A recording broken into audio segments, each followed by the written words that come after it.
ನಮ್ಮ ರಾಜ್ಯ ಸಮಿತಿಯ ನೇತೃತ್ವದಲ್ಲಿ ರಾಜಧಾನಿ ಬೆಂಗಳೂರಿನ ಫ್ರೀಡಂ ಪಾರ್ಕ್ನಲ್ಲಿ ದಲಿತ ಜನಾಗ್ರಹ ಸಮಾವೇಶ ನಡೀತಾ ಇದೆ. ಈ ಸಮಾವೇಶದ ಮುಖ್ಯ ಉದ್ದೇಶ ಅಂತ ಹೇಳಿದರೆ, ಎಲ್ಲಿಗೆ ರಾಜ್ಯ ಸರ್ಕಾರ ಇದೆ, ಕಾಂಗ್ರೆಸ್ ಸರ್ಕಾರ, ಅವರು ಅಧಿಕಾರಕ್ಕೆ ಬರುವ ಮುಂಚೆ ಒಂದು ದೊಡ್ಡ ಆಶಾ ಗೋಪುರವನ್ನು ನಮಗೆ ಕಟ್ಟಿಕೊಟ್ಟಿದ್ದು. ಕರ್ನಾಟಕದಲ್ಲಿ ದಲಿತ ಸಮುದಾಯದ ಅನೇಕ ಕಾರ್ಯಕ್ರಮಗಳನ್ನು ಅಭಿವೃದ್ಧಿಗೋಸ್ಕರ ಅನೇಕ ಕಾರ್ಯಕ್ರಮಗಳನ್ನು ಹಮ್ಮಿಕೊಳ್ಳುತ್ತೇವೆ. ಯಾವ ಸರ್ಕಾರ ಹಿಂದೆ ಮಾಡದಂತಹ ಒಳ್ಳೊಳ್ಳೆ ಕಾರ್ಯಕ್ರಮಗಳನ್ನು ಮಾಡ್ತೇವೆ.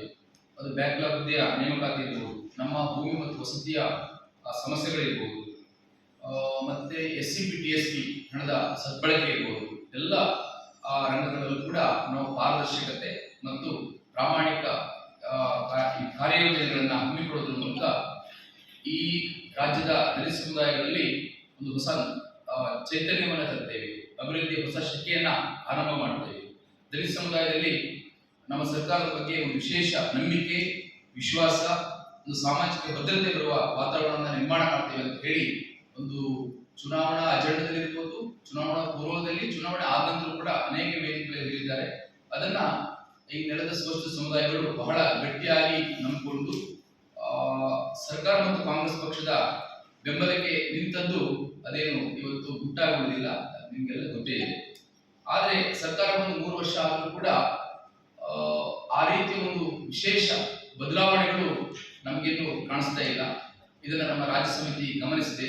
ಅದರಲ್ಲೂ ಕೂಡ SCP TSPಯ ಹಣದ ವೆಚ್ಚದ ವಿಚಾರದಲ್ಲಿ ನಮ್ಮ ರಾಜ್ಯ ಸಮಿತಿ ಕರ್ನಾಟಕ ರಾಜ್ಯ ಸರ್ಕಾರದ ನಡೆಯ ಮೇಲೆ ಬಹಳ ಅಸಮಾಧಾನಗೊಂಡಿದೆ. ಹಾಗಾಗಿ ನಾಡ್ದು ಜುಲೈ 3 ತಾರೀಕು ಬೆಂಗಳೂರಿನಲ್ಲಿ ದಲಿತ ಜನಾಗ್ರಹ ಸಮಾವೇಶ ಅಂತ ಹೇಳಿ ನಾವು ನಮ್ಮ ರಾಜ್ಯ ಸಂಚಾಲಕರಾದ ಮಾವಳಿ ಶಂಕರ್ ಅವರ ನೇತೃತ್ವದಲ್ಲಿ ದೊಡ್ಡ ಪ್ರತಿಭಟನೆಯನ್ನು ಹಮ್ಮಿಕೊಂಡಿದ್ದೇವೆ. ಈ ಕಾರ್ಯಕ್ರಮಕ್ಕೆ ಪ್ರಚಾರ ನೀಡಬೇಕು, ಮತ್ತೆ ನಾವು ನಮ್ಮ ಕಾರ್ಯಕರ್ತರಿಗೆ ಇದರ ಬಗ್ಗೆ ಗೊತ್ತಾಗಬೇಕು, ನಾವು ಎಷ್ಟು ಜನ ಹೋಗ್ತೇವೆ, ಭಾಗವಹಿಸ್ತೀವಿ, ಸಮಾವೇಶ ಮತ್ತು ಕಾರ್ಯಕ್ರಮದ ಉದ್ದೇಶ ಏನು ಅನ್ನೋದ್ರ ಬಗ್ಗೆ ಹೇಳಬೇಕು ಕರ್ತೇವೆ.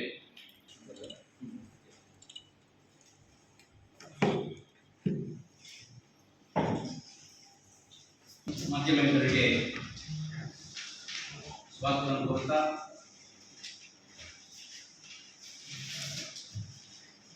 ಜುಲೈ 3ಕ್ಕೆ ಬೆಂಗಳೂರಿನಲ್ಲಿ ಜರುಗುವಂಥ ದಲಿತ ಜನಾಗ್ರಹ ಆಂದೋಲನ ಸಮಾವೇಶ ಸ್ವಾತಂತ್ರ್ಯ ಉದ್ಯಮದಲ್ಲಿ ನಡೆಯಲಿಕ್ಕಿದೆ.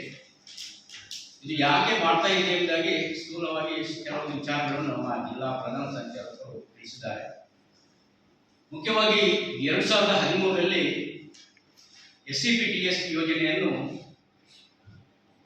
ಸಿದ್ದರಾಮಯ್ಯ ಸರ್ಕಾರ ಇರುವಾಗಲೇ ತಂದದ್ದು.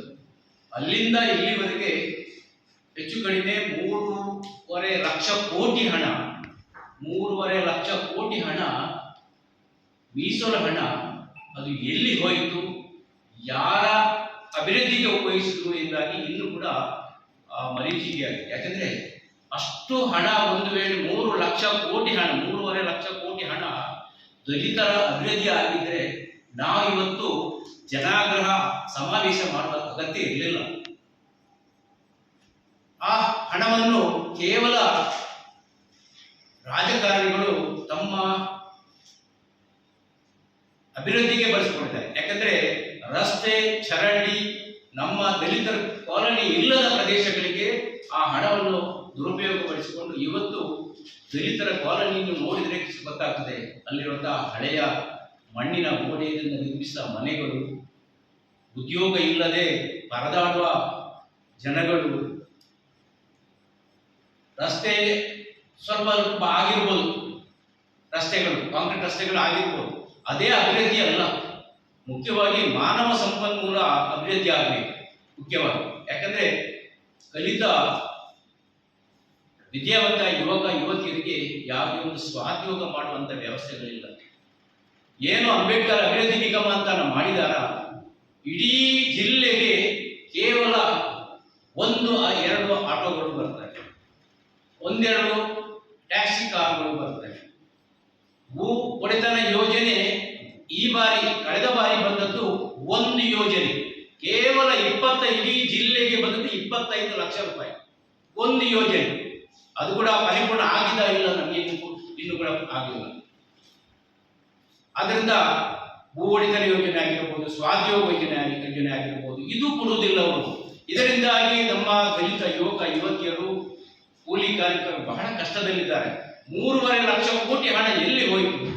ಇದನ್ನು ಕೇವಲ ಬಜೆಟ್ನಲ್ಲಿ ತೋರಿಸುವುದಷ್ಟೇ. ದಲಿತರಿಗೆ ಕಳೆದ ಬಾರಿಗಳು 36,000 ಕೋಟಿಯನ್ನು ಇಟ್ಟು ಎಲ್ಲಿ ಹೋಯ್ತು? ಎಲ್ಲಿ ಹೋಯ್ತಂತೆ ಇಲ್ಲ. ಅದೆಲ್ಲವನ್ನು ಕೂಡ ಇತ್ತೀಚಿನ ಈ ಗ್ಯಾರಂಟಿ ಯೋಜನೆಗಳಲ್ಲಿ ಬಳಸಿಕೊಂಡು ಇಲ್ಲಿ ಯಾವುದೇ ಅಭಿವೃದ್ಧಿ ಕೆಲಸಗಳು ಆಗ್ತಾ ಇಲ್ಲ.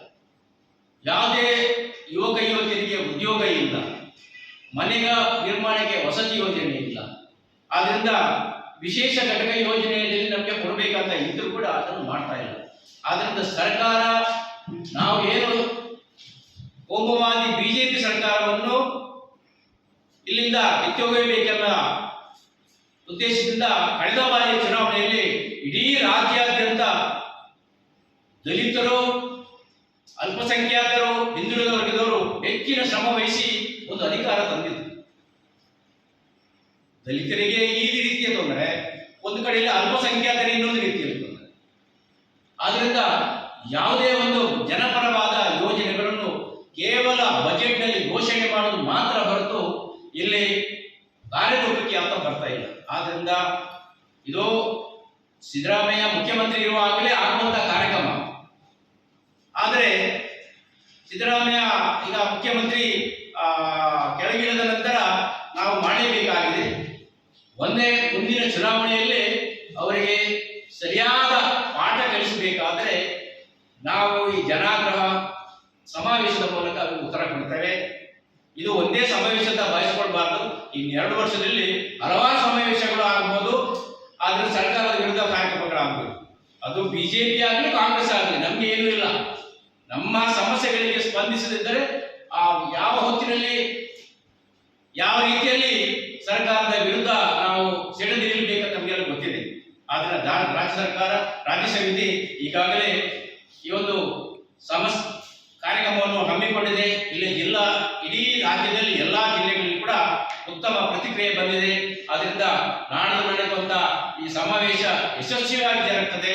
ಆದ್ರಿಂದ ಇದಕ್ಕೂ ಎಚ್ಚರಿಕೆ ಗಂಟೆಯಾಗಿ ಅವರಿಗೆ ನಾವು ಕೊಡ್ತಾ ಇದ್ದೇವೆ. ಈಗ ಹೊಸ ಮುಖ್ಯಮಂತ್ರಿ ಬಂದಿದ್ದಾರೆ. ಅವರು ಕೂಡ ಯಾವುದು ಕೂಡ ಈವರೆಗೆ ನಾವು ಕಂಡುಕೊಂಡ ಪ್ರಕಾರ ದಲಿತರ ಪರವಾಗಿ ಯಾವುದೇ ಯೋಜನೆಗಳನ್ನು ಅವರು ಬೆಂಬಲಿಸಿದ ಕಾರಣಗಳು ನಾನು ಈವರೆಗೆ ಕಾಣಿಲ್ಲ. ದಲಿತ ಪರವಾದ ಅಥವಾ ಹಿಂದುಳಿದ ಪರವಾದ ಅಥವಾ ಒಂದು ಅಲ್ಪಸಂಖ್ಯಾತ ಪರವಾದ ಒಂದು ಅವರ ಯಾವ ಯೋಜನೆಗಳು ಈವರೆಗೆ ಬಂದಿಲ್ಲ. ಇದರ ಬಗ್ಗೆ ಕೂಡ ನಮಗೆ ಗೊತ್ತಿದೆ. ಈಗಿರೋ ಹೊಸ ಮುಖ್ಯಮಂತ್ರಿ ಇದನ್ನು ಸರಿಯಾಗಿ ಬಳಸಿಕೊಂಡು ನಮ್ಮವರ ಯೋಜನೆಗಳು ಸರಿಯಾಗಿ ಕಾರ್ಯರೂಪಕ್ಕೆ ತಂದರೆ ಖಂಡಿತ ಮುಂದಿನ ದಿನಗಳಲ್ಲಿ ಈ ಸರ್ಕಾರ ಮುಂದುವರಿಯುವಂತ ಅವಕಾಶ ಸಿಗಬಹುದು. ಇಲ್ಲದಿದ್ದರೆ ಖಂಡಿತ ಸರ್ಕಾರಕ್ಕೆ ಎಚ್ಚರಿಕೆಯಾಗಿ ನಾವು ಇದನ್ನು ಮಾಡ್ತಾ ಇದ್ದೇವೆ. ಆದ್ರಿಂದ